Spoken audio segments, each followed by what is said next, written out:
Hello again, and welcome to what is a very important milestone in our forum history. This is the 300th episode of Forum for a Better Understanding, and we're so glad to be here with such an important topic and one that we've never discussed around this table.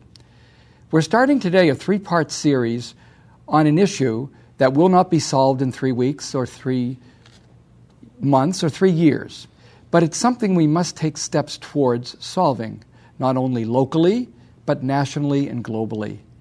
It's homelessness. And today with our panel of Mike Rhodes and Bill Simon and Gregory Barfield, we're going to be looking at the causes, the phenomenon that it is, the possible alternatives to what we're looking at now, and what it is that we can be committed to improve this situation. My first guest is Mike Rhodes, whom many of you know, perhaps, from the Community Alliance, where he is the editor for 14 years, bringing us important social justice news that is very, very important for all of us who live here in the Valley. Mike keeps us on task, and we're very, very proud to be connected to anything that Mike does. Bill Simon is the chair of the Social Justice Project at the Newman Center, our local parish. We're very proud of all the efforts that Bill's doing in social justice, and he is one of those on that task force that Bishop formed to look at the issue of homelessness among us. Across from me is Gregory Barfield, who does represent the city, and Gregory happens to be the Fresno Homeless Prevention Manager since December of 2008. He is AKA Homeless Czar, the one who is looking from the city's point of view of solving this issue or making a step in the right direction. I wonder if each of you could tell us why it is that you are here today and what passion you bring to this issue of homelessness. Mike, could you start us off? Sure. I really think that homelessness is a way of viewing how society treats people who have the least in this society.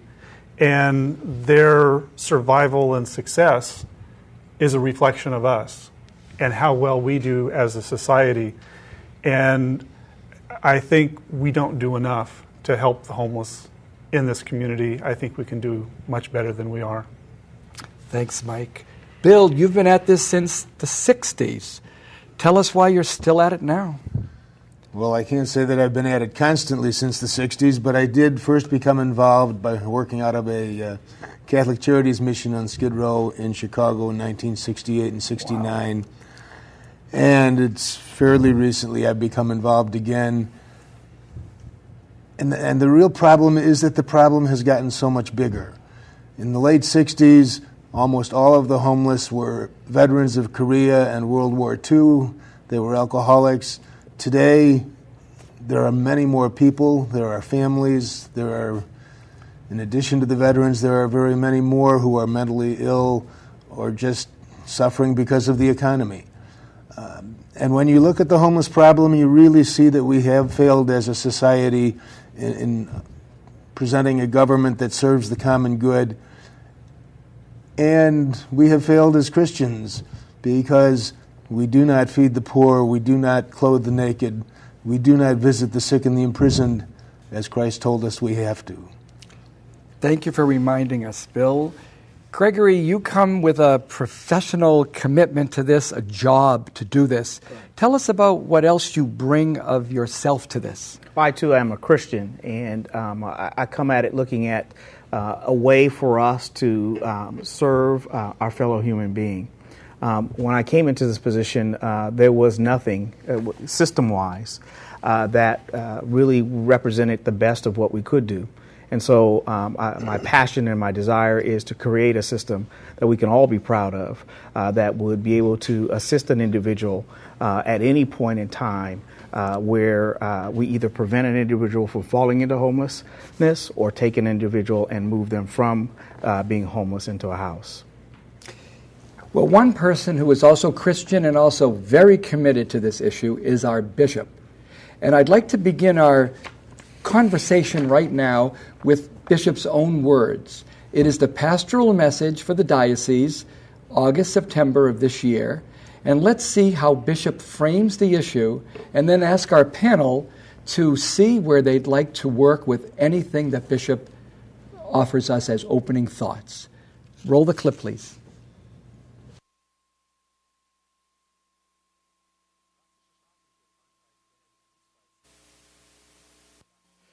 The following is a pastoral message from Bishop John T. Steinbach, Bishop of the Diocese of Fresno. My dear people of God, thousands of homeless people live in the Diocese of Fresno.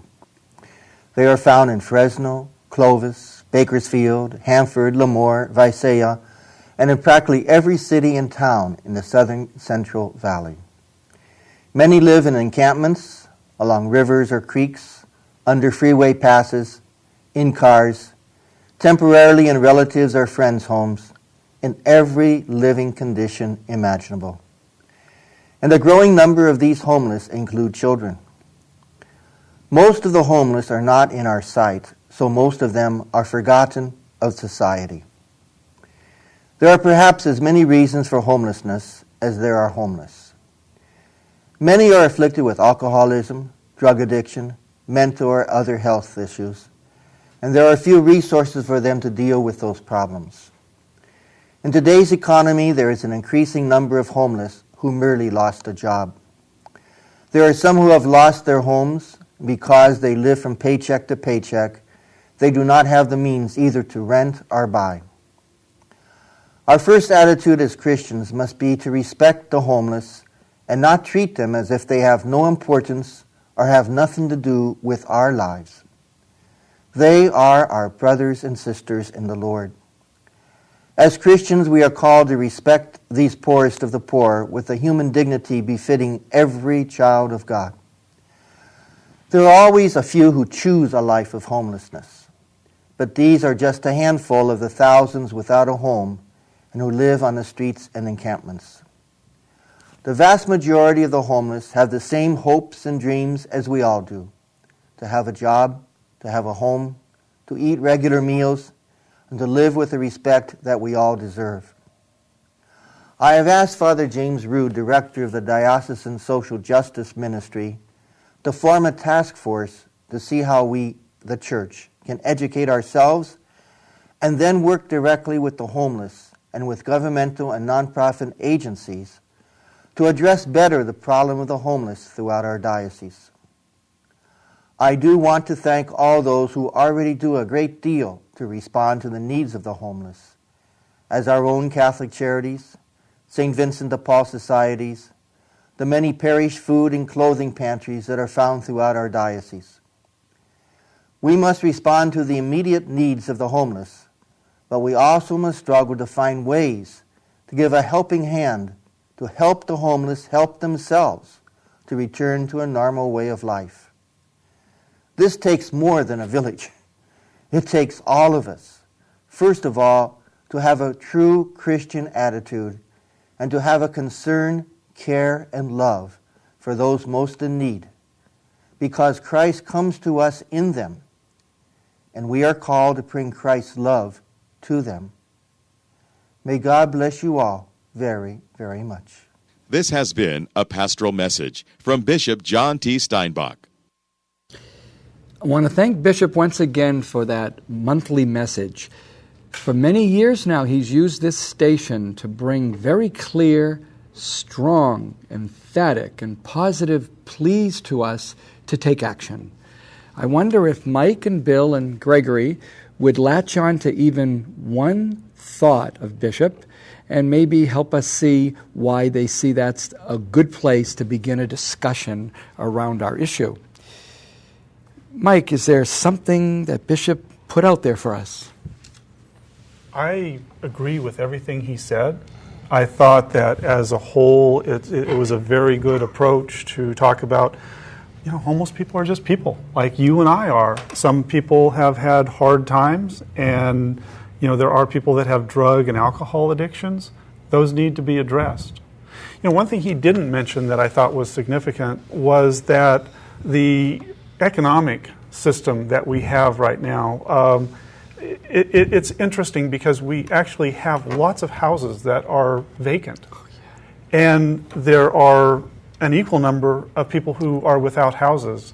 And that there needs to be some structural change made there so that the political and economic system can put people that need housing into the housing and not be evicting more people. That's what struck me. Thank you. Bill? I think what really strikes me is that he is calling on all of us to help the homeless, to serve the homeless, to treat them with respect and dignity. So often people don't. They look at them as someone they just want out of sight. And the bishop is calling on us to help them, to put them in housing, to give them the services they need so that they can live a life like those of us who are luckier than they are. Gregory? I think it's truly an inspirational message that the bishop has put forth. He is calling on the church to marshal its resources together and to work with those who are already out there in the community and maybe even challenge some of us to come up with some new solutions and new ideals. And I think that that's so key in this day and age. It takes all of us in order to solve this problem, and we can't do it alone in an individual silo of government or an individual silo of the church. It takes the entire body to come together in order to solve this issue. Speaking of the issue, let's even go down a litany of questions that might need some clear answers. What is homelessness? I think it's not even clear to everyone watching how different homelessness might just be, how it has different disguises or different forms. Mike and Bill, Gregory, what are examples of what homeless might be? I think we've talked about this a lot, and there are varying degrees of homelessness. There's people that are in the encampments. Now, those are the people that most people think of as being homeless, or people who are on the sides of the street asking for money, for help. That's a pretty visible sign of homelessness. But there's a lot of people that are sleeping in their cars, they're sleeping in people's garages or on their couches. There's a very wide range of homelessness in Fresno, and I think the most recent figure I saw was that there's about 14 or 15,000 homeless people in Fresno County. So when you take the sheltered and unsheltered number of roughly 3,500 individuals who were physically you're able to either see on the streets or live in a sheltered environment, and then you add the additional 10,000 or so individuals who are probably in a doubled up environment. They're the hidden homeless. They could be the parent of a child who last night partook on someone's couch or floor, and then today are now back at work while the child's at school. It could be that individual. The face of homelessness really changes as you move around this particular community, from the visible to the very invisible, and then particularly along some of our streets, you see folks out. But if you look deeper, go back further, maybe behind that parking lot into the oleanders, you might find another community of individuals who are hiding there. And among the most hidden of the homeless, so we never think of them, are homeless youth. I really have no idea how many homeless youth there are in Fresno, but I keep remembering that my daughter, a year or two after she graduated from Hoover High School, said, "Everybody I knew at Hoover is homeless." And I'm saying, how can that be? And so that's a really hidden face of homelessness.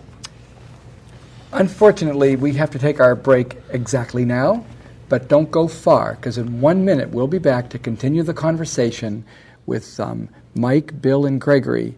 So please come right back. KNXT, the nation's only full-powered broadcast station, owned and operated by a Catholic diocese in the U.S., and streaming live on the internet at KNXT.TV, need your support to keep the message of the good news alive. Just go to KNXT.TV, click on the Make a Financial Gift, go to Donate, and fill out your one-time or monthly offering under PayPal. It's just that easy. Your donation makes it possible for KNXT, Catholic Television, to continue its ministry by celebrating the Mass and proclaiming the gospel. Thank you from KNXT.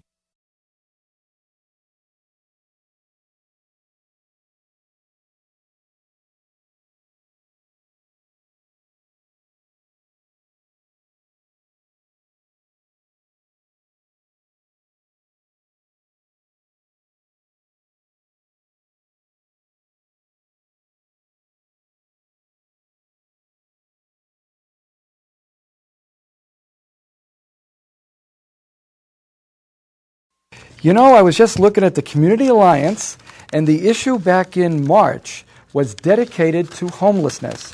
And what Mike is asking us in that issue, can Fresno end homelessness? Did you want to bring that up right now? And you've got Fresno right here in front of you. You know, I know it's not just a city issue. It's city, county, state, and federal resources have to go into ending homelessness. But not long ago, the city of Fresno's policy was bulldozing encampments as a way to end homelessness, and that didn't work. I see the city as being a large ship changing direction, and I'm glad to see that they are moving in the direction of putting homeless people in housing. That's the solution to ending homelessness, is to put homeless people in housing. If homeless people have housing, they're not homeless. It's less expensive for all of us if homeless people have housing. So, a couple of questions. One, why aren't we moving faster if it is in fact less expensive to provide homeless people with housing? And two, there's going to be a gap in time until people are in housing, and what are we doing for those people that are homeless now but won't be in housing for years? Well, I think that Mike, you're correct, and I fully acknowledge wherever I go, whether it was the Newman Center's forum back in January, that the cities didn't really have a policy. The policy of bulldozing and knocking down encampments didn't solve homelessness. It just moved an eyesore that maybe several neighbors or folks had complained about. Since I've been in this position to help implement the 10-year plan to end chronic homelessness and to prevent chronic homelessness, we've been successful in the first year in housing 173 individuals in just the first 12 months. The second year that we're already halfway through, now we're over the 700 mark. So we are starting to see the engine of a system that's been created really start to gear up. But it can't be government alone. It can't be the city alone doing it without the county, without the state, without the federal, without you, without the church, without the general community. It takes all of us to come together and to continue to move this forward. Our resources are extremely limited. And we have to work smarter and wiser, and that's what we continue to try to do. Doesn't mean that we're still perfect or not perfect. We are a very imperfect government, and I've got 7 elected council members and a mayor that may see 8 different ways of trying to solve this. So we continue to move, I think, down a positive path toward ending and preventing chronic homelessness. You know, there's 2 other people I'd like to bring on at this very moment, but we met them down on Santa Fe and F Streets a couple weeks ago. So let's hear from Cowboy and Big Sue briefly to just let us get a picture personally of what homelessness looks like. Well, what I used to be a maintenance man, a fry cook, International House of Pancake nursing home. I've done all this here. But now I'm a little bit over the edge. My arm is messed up. My back is messed up. Well, I came down here to see my mom, and she was real sick. And next thing you know, she left me. Then all the stuff that I had from Texas, my antiques and stuff, 2 pictures of Elvis, Doc Holliday, Jesse James, Annie Oakley, and all those there, they just got extra legs, and the city came and got them. Well, we get up from where we sleep, and any given day, Mondays are always spent trying to get into Holy Cross, get the weekend dirt washed off of you, get you some ice, get you some coffee, check in with Sister Frances, so she knows how you're doing. And then if it's not too hot, everybody tries to go out and work on their encampment because, but Holy Cross is only open from 8 to 4. So we try to stay there as much as possible and don't come back out until, the after we're closed. And then Poverillo feeds at 5, and a lot of us come in for the dinner. You know, there's by the time you come and get your drinking water for your encampment, any of your extra foods, your shopping, taking care of the stuff in downtown that you have to take care of. There's a lot of things involved in the daily homeless schedule. Is the life on F Street at Santa Clara at all typical? And do Cowboy and Big Sue speak for themselves or for thousands of people? What do you think? I think in that neighborhood, that's pretty typical. At Santa Clara and F, right in front of the Barfield gates, that's a pretty typical environment, a pretty typical situation. But I think what you'll see in Fresno is as you move up the 41 corridor or you expand away from the downtown core, you'll see different faces of homelessness when it comes to the visible homeless, particularly along the landscaping of 41, the Freeway 41. And if you ever look up at the top of those berms, just know that as you're driving north or southbound, you're probably looking at someone's home within those berms. Our city parks also are places where individuals who don't have access to services directly at POV may use for washing and bathing or drinking or even cooking. So that's not it's not atypical, but it does change as you move throughout our city. I'd like to add that I think a lot of people at F and Santa Clara Street, right outside the Poverello House, there's several large encampments right in that neighborhood. And some people think that creates somewhat of a culture of dependency because people are there, they can go in and get a meal, they can sleep, they could survive just by living there. Where a lot of other people who are outside of that area, they go and do more recycling, picking up cans, they might have part-time jobs. There's a lot of people that are homeless that work. Right. Yeah, they might have even one or two jobs, but they cannot afford housing. Right. So it really varies depending on where you are. But if people have gone down to the encampments in the downtown area, it's very enlightening to see what is down there.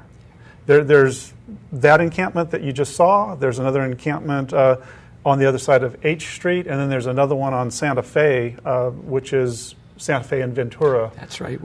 Quite large. There's three more people. If we could squeeze them in right now, it might be good.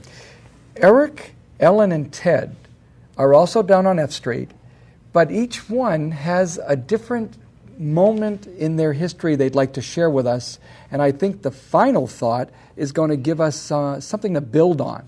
Let's see what they've got for us. I've been homeless since Father's Day of 2009.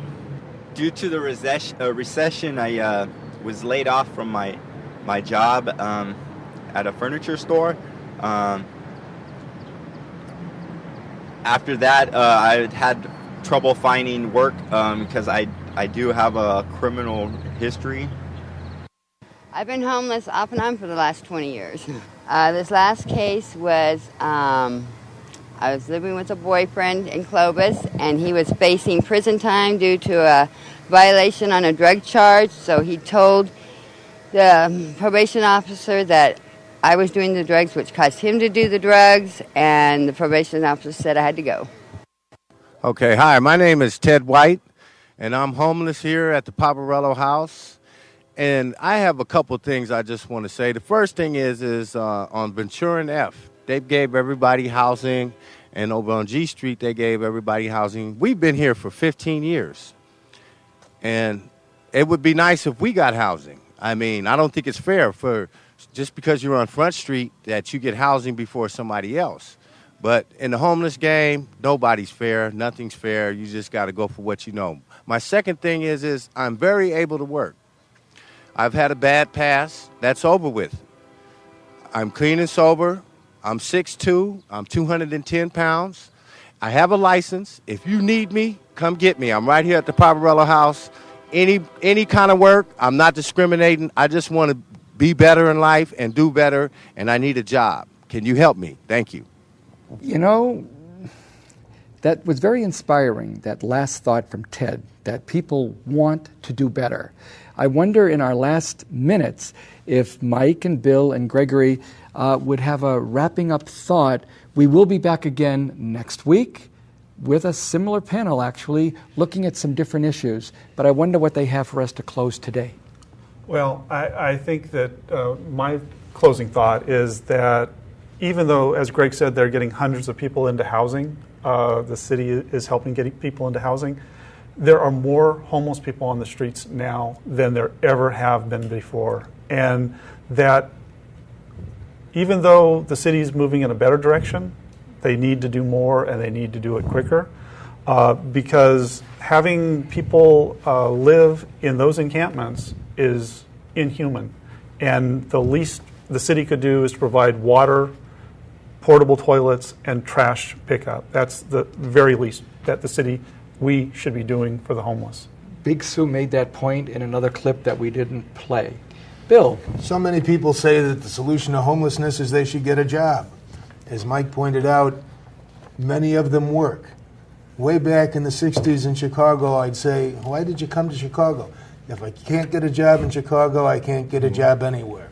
When we were down in Visalia, when they closed the St. Johns River encampment, one of the guys stopped as he was riding by on his bicycle just to talk to us for a minute.